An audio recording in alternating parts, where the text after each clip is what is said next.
Hello everybody, my name is David Watts and I'd like to present to you a little short story that we are going to call Lovesick.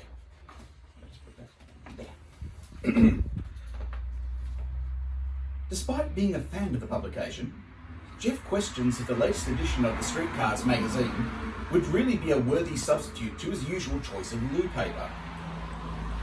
Standing between the magazine rack and the sparse toy selection at his local supermarket, he looks down at his underweight trolley. Only half of what was on his list is there, and what is there has strange new names that he's never come across before. Macarena Coffee? Well, at least it still has coffee in its name.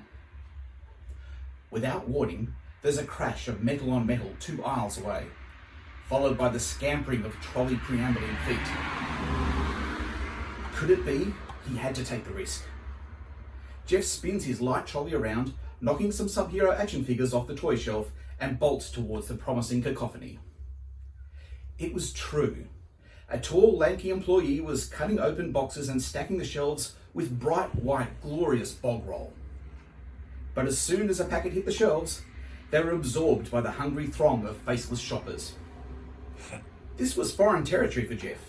The closest he had seen to anything like this was in movies with foreign markets, or on documentaries where David Attenborough would say, "And now we watch as the lioness moves in for the kill." Jeff knew that he must be that lioness. So without a second thought, he drove his trolley like an icebreaker into the maelstrom. Got one! No, his grip was not enough, and it was wrenched into another trolley. His fingers brush another, but it's looted before he can act. He closes his eyes and clamps down on something soft. To his surprise, it's someone's hand. The phrase social distancing echoes around his head. What manner of illness has hitchhiked upon him from this random shopper? Jeff's eyes follow the stranger's hand, up a pale arm, and not surprisingly to find a shoulder, neck, and finally a face. She is glorious.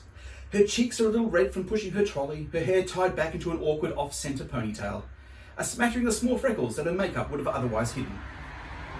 Jeff was stunned by this raven-haired beauty, her hazel eyes looking back at him, and he wondered, should he have made some kind of effort this morning? His gingerbread hair, fashionably askew, 3-day-old jeans, his favourite Metallica t-shirt proudly showing off well-worn holes on its shoulders, and probably Ugg boots on this 30-degree day was not his best choice. Now, fate is a tricky SOB. It will occasionally show itself, and you must be looking. On this occasion, though, fate doubled down, and the exhausted shelf stacker placed a 26 roll of soft as silk pack right on top of the couple's hands. His concentration broken, Jeff instinctively grabs the packet, as does the new stranger. With 2 hands already agrip, the rest of the shoppers pause. Will there be an argument? A fight? Phone cameras switch on in viral anticipation. Jeff licks his dry lips and clears his throat. You want to share? Her eyes dart left to right. She, like Jeff, knows that they are outnumbered.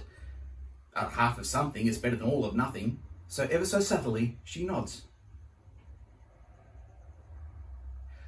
Each with one hand on their trolley and the other on their prize, they move away in unison under the furious gaze of the other shoppers. And now the injured gazelle is moving too slowly. Sensing that the end is near, the pride closes in. David Attenborough's voice guides Jeff to speak again. Let's go straight to the counter. We should be safe. He shouldn't have taken his eyes away.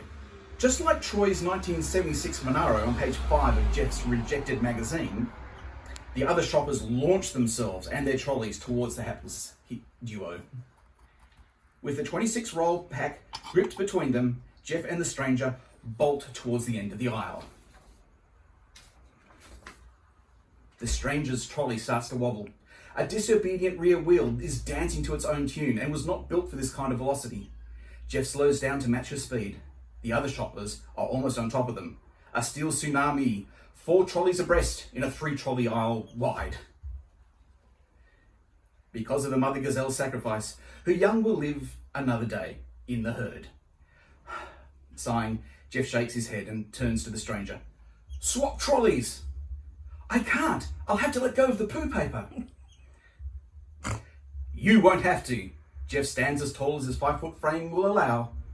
I will. Jeff lets go of both his trolley and the precious rolls. He looks towards the stranger one last time to see her throw the softer silks into his ex-trolley and disappear around the corner towards the 12 items or less lane. Resigning to his fate, he grabs and spins the stranger's reluctant trolley towards the wall of shoppers who are lost to their own momentum and unable to stop.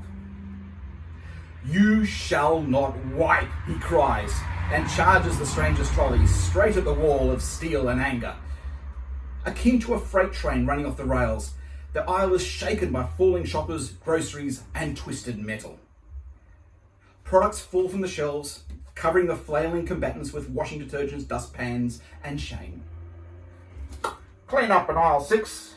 Again. Jeff crawls away. Unlike the other shoppers who are now fighting over who spilled groceries or whose, Jeff abandons the stranger's terminally injured trolley.